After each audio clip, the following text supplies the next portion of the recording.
Hello friend, एफिएनटी study के channel में आपका स्वागत है। मित्रों, आज अपने इस चैनल में हम भूगोल से संबंधित 34वीं श्रृंखला दे रहे हैं। 34वीं श्रृंखला है हमारी ये। 1 से लेकर 15 श्रृंखलाओं तक हमने भौतिक भूगोल से संबंधित महत्वपूर्ण परीक्षा प्रश्नों को दिया है और 16 से 29 श्रृंखलाओं तक हमने विश्व के भूगोल से संबंधित महत्वपूर्ण परीक्षा प्रश्नों और तथ्यों को दिया है। और 30वीं श्रृंखला से मित्रों हमने भारत का भूगोल से संबंधित महत्वपूर्ण परीक्षा प्रश्नों और तथ्यों से संबंधित जानकारी आपको दे रहे हैं। तो हम पहले प्रश्न पे आते हैं। पहला प्रश्न है, भिलाई और बोकारो इस्पात कारखाना किस देश के सहयोग से स्थापित किया गया? मतलब भिलाई और बोकारो इस्पात कारखाना जो है रूस के सहयोग से स्थापित किया गया।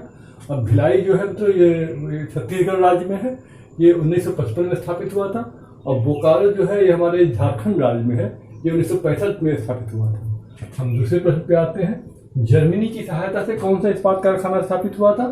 तो जर्मनी की सहायता से राउरकेला इस्पात कारखाना स्थापित हुआ था और ये 1955 में स्थापित हुआ। हम तीसरे प्रश्न पे आते हैं, दुर्गापुर इस्पात कारखाना किस देश के सहयोग से स्थापित हुआ?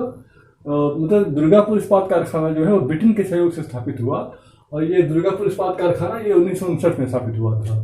हम चौथे प्रश्न पे आते हैं, पूर्व का बोस्टन किसे कहा जाता है? मतलब पूर्व का बोस्टन जो है वो गुजरात के अहमदाबाद को कहा जाता है। हम पांचवें क्वेश्चन पे आते हैं, उत्तर भारत का मैनचेस्टर किसे कहा जाता है? तो उत्तर भारत का मैनचेस्टर जो है कानपुर, मतलब उत्तर प्रदेश के कानपुर शहर को कहा जाता है।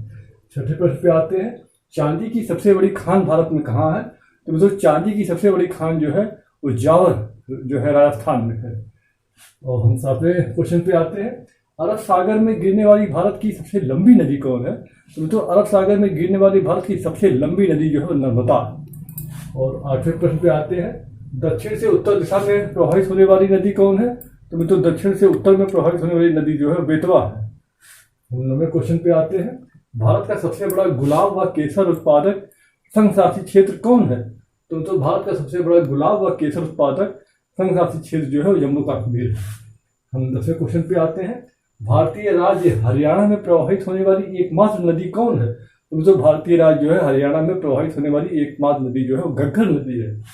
हम 11वें प्रश्न पे आते हैं, भारत का पहला विश्वविद्यालय, भारत का पहला कृषि विश्वविद्यालय कहाँ स्थापित किया गया? भारत का पहला जो है कृषि विश्वविद्यालय कहाँ स्थापित किया गया? तो भारत का पहला कृषि विश्वविद्यालय जो है 1960 में पंतनगर में स्थापित किया गया। पंतनगर जो है उत्तराखंड राज्य में स्थित है। हम 12वें क्वेश्चन पे आते हैं, भारत का कौन सा राज्य 3 सागरों मैंने अरब सागर, बंगाल की खाड़ी और हिंद महासागर के सम्मिलन स्थल पर स्थित है? तो तमिलनाडु। 13वें क्वेश्चन पे आते हैं, भारत का बुनकरों का शहर किसे कहा जाता है? तो बुनकरों का शहर जो है पानीपत जो कि हरियाणा राज्य में स्थित है वो कहा जाता है।